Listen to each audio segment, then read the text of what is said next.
Everybody, welcome to the program. Well, we live in a high-tech world and the signals that are around us while out of sight might be messing with our minds.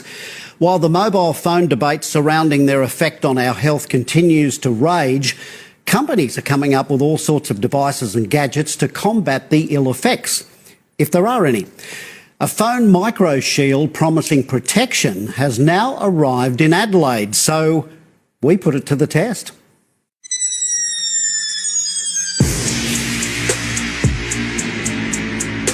Our energy isn't designed to be bombarded with all this electromagnetic radiation every day.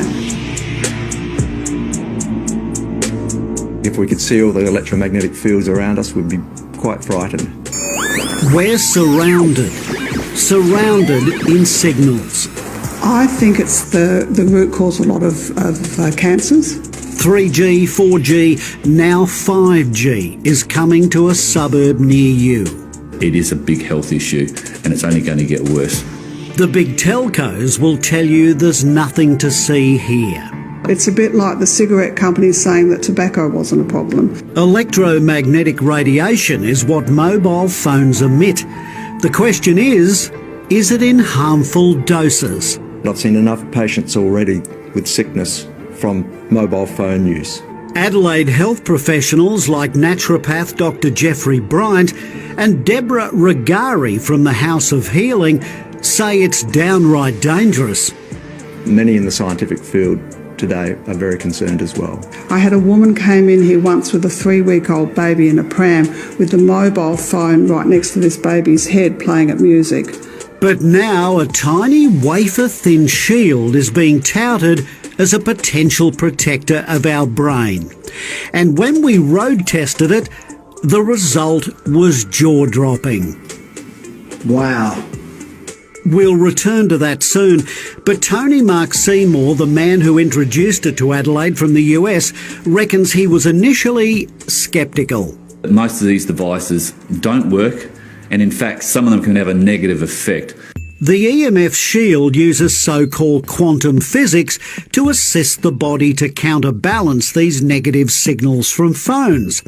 But do we really need to be shielded? Well, the only large study into a link between mobile phones and brain cancer was funded by the mobile phone companies. But even that study hinted at a relationship between high usage of mobile phones, more than half an hour a day, and brain cancer. Neurosurgeon Dr. Charlie Teo says his patient records turn up some chilling coincidences, like a man who used his company mobile constantly. He died of brain cancer. All 4 partners in the company died of brain cancer, and then his wife rang us up 2 years after he died to say that the secretary, who was also on the mobile phone, died of brain cancer. Telstra pointed us towards the World Health Organisation's ruling on the matter. To date, no adverse health effects have been established as being caused by mobile phone use.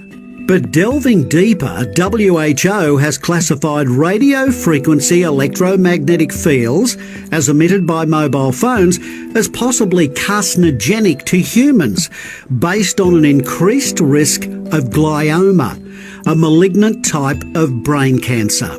So I do know that if you're exposed enough to EMR, you will get brain cancer and you'll die from it. Now the test. I spent 10 minutes with my mobile phone against my ear, had a thermal image snapped, and the result floored me and my crew. Not only hot, but white hot in the ears region. The EMF shield was then attached to the back of the phone, another 10 minutes on it.